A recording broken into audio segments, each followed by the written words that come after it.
안녕하세요. 오늘도 주님 안에서 믿음으로 꽉 찬 알곡이 되기 위해 성경 묵상의 시간을 허락하신 하나님께 감사와 영광을 올려드립니다. 7월 29일 화요일 묵상 말씀을 시작하겠습니다. 물질과 권력과 쾌락이 중심이 된 도시는 그 화려함과 번영으로 사람들의 눈과 마음을 사로잡지만 결국 그 끝은 무너짐입니다. 그 무너짐은 하나님의 공의가 드러나는 순간이며 하늘과 성도들이 기뻐하고 찬양하는 이유가 됩니다. 무너지는 세상과 영원한 나라 사이에서 지혜로운 선택을 하며 살아갑시다. 오늘의 제목은 즐거워하라, 찬양하라입니다. 바벨론이 멸망하고 어린 양의 신부는 혼인잔치에 초대받습니다. 바벨론의 멸망을 보며 즐거워하라는 천사의 말에 하늘의 성도는 승리의 찬가로 화답합니다. 오늘 본문 요한계시록 18장 20절에서 19장 10절까지의 말씀을 함께 듣겠습니다. 하늘과 성도들과 사도들과 선지자들아, 그로 말미암아 즐거워하라. 하나님이 너희를 위하여 그에게 심판을 행하셨음이라 하더라. 이에 한 힘센 천사가 큰 맷돌 같은 돌을 들어 바다에 던져 이르되,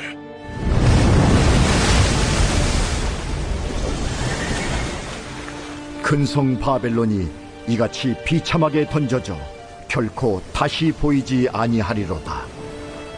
또 검은 고 타는 자와 풍류하는 자와 퉁소 부는 자와 나팔 부는 자들의 소리가 결코 다시 내 안에서 들리지 아니하고 어떠한 세공업자든지 결코 다시 내 안에서 보이지 아니하고 또 맷돌 소리가 결코 다시 내 안에서 들리지 아니하고 등불빛이 결코 다시 내 안에서 비치지 아니하고 신랑과 신부의 음성이 결코 다시 내 안에서 들리지 아니하리로다. 너의 상인들은 땅의 왕족들이라. 내 복술로 말미암아 만국이 미혹되었도다. 선지자들과 성도들과 및 땅 위에서 죽임을 당한 모든 자의 피가 그 성 중에서 발견되었느니라. 이 일 후에 내가 들으니 하늘에 허다한 무리의 큰 음성 같은 것이 있어 이르되, 할렐루야! 구원과 영광과 능력이 우리 하나님께 있도다. 그의 심판은 참되고 의로운지라. 음행으로 땅을 더럽게 한 큰 음녀를 심판하사 자기 종들의 피를 그 음녀의 손에 갚으셨도다. 할렐루야! 그 연기가 세세토록 올라가더라.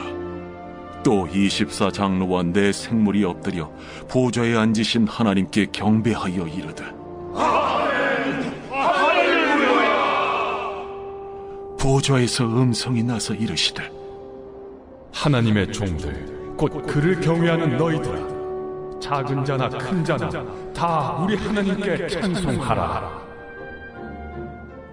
또 내가 들으니 허다한 무리의 음성과도 같고 많은 물소리와도 같고 큰 우레소리와도 같은 소리로 이르되, 할렐루야! 주 우리 하나님 곧 전능하신 이가 통치하시도다. 우리가 즐거워하고 크게 기뻐하며 그에게 영광을 돌리세.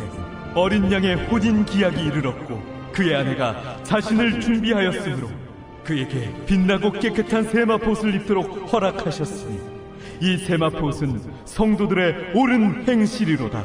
천사가 내게 말하기를, 기록하라. 어린 양의 혼인잔치에 청함을 받은 자들은 복이 있도다. 이것은 하나님의 참되신 말씀이다. 내가 그 발 앞에 엎드려 경배하려 하니 그가 나에게 말하기를, 나는 너와 및 예수의 증언을 받은 내 형제들과 같이 된 종이니 삼가 그리하지 말고 오직 하나님께 경배하라. 예수의 증언은 예언의 영이다. 오늘 우리에게 주시는 교훈은 무엇일까요? 18장 20절 말씀을 보시면 하나님의 공의로운 심판이 선포되자 하늘과 성도들이 기뻐합니다. 억울함을 당했던 하나님의 백성들이 정의롭게 세워지는 날, 하나님은 반드시 그들의 눈물을 닦아주십니다. 하나님은 불의한 세상을 방관하지 않으시는 정의의 하나님이십니다. 교회와 성도들이 핍박받는 현실 가운데에서도 궁극적인 승리는 하나님께 있다는 종말론적 신앙이 드러납니다. 억울하고 부당한 상황 속에서도 절망하지 말고 하나님의 정의를 신뢰하며 나아갑시다. 18장 21절에서 24절 말씀을 보시면 큰 바벨론이 바다에 던져지는 큰 맷돌처럼 무너지며 그 안에 있던 음악과 기술, 기쁨의 소리가 다 끊깁니다. 이 화려했던 도성의 멸망은 인간의 교만과 죄의 끝이 어떻게 되는지를 경고합니다. 바벨론은 하나님을 대적하는 세상의 상징입니다. 그 심판은 단지 멸망이 아니라 거룩한 하나님의 공의가 세상 위에 임하는 선언입니다. 세상의 화려함과 성공이 영원하지 않음을 기억하며 하나님의 뜻을 따르는 삶으로 참된 영광과 기쁨을 누리며 살아갑시다.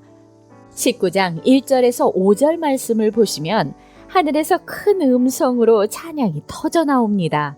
하나님의 심판이 의롭고 참되시기 때문입니다. 성도들의 억울함이 풀리고 악은 벌을 받습니다. 계시록에서 할렐루야는 유일하게 등장하는 찬양의 단어이며 여기서 반복됩니다. 하나님의 심판은 구원의 반대편에서 정의를 완성하는 수단입니다. 이 찬양은 공의로운 하나님에 대한 천상의 응답입니다. 삶의 부조리와 고난 앞에서도 하나님께 찬양을 드리는 믿음의 자녀들이 됩시다. 19장 6절에서 10절 말씀을 보시면 하늘은 찬양으로 가득하고 드디어 그리스도와 교회의 혼인잔치가 시작됩니다. 신부는 빛나고 깨끗한 세마포 옷을 입었는데 이는 성도들의 의로운 행실이라고 말합니다. 혼인잔치는 종말론적 구원의 완성을 상징합니다. 예수님은 신랑이요, 교회는 신부입니다. 이 장면은 성도들이 마침내 주님과 하나 되어 누리는 궁극적 기쁨과 연합을 묘사합니다. 의로운 행실과 깨끗한 믿음으로 우리의 신앙의 예복을 입고 주님 앞에 설 그날을 사모하는 마음으로 기쁨으로 살아갑시다. 기도하겠습니다. 하나님, 오늘 우리에게 주신 말씀대로 오직 하나님만을 경배하고 옳은 행실로 주님의 준비된 신부로 살아가게 하여 주시옵소서. 예수 그리스도의 이름으로 기도드립니다. 아멘. 바벨론의 멸망은 하나님의 심판이 얼마나 철저하고 의로운지를 보여주는 동시에 세상의 영광과 권세가 얼마나 덧없고 허무한지를 드러냅니다. 그러나 이 심판은 두려움으로 끝나는 것이 아니라 오히려 하늘의 찬양과 기쁨으로 이어지며 우리 주님과 성도들이 하나 되는 어린 양의 혼인잔치라는 찬란한 결말로 이어집니다. 하나님은 불의를 결코 묵과하지 않으시고 당신의 백성들의 눈물과 고통을 기억하신다는 것을 명심하며 오늘도 광야 같은 세상에서 하나님의 말씀으로 승리합시다. 저는 내일 다시 찾아뵙겠습니다.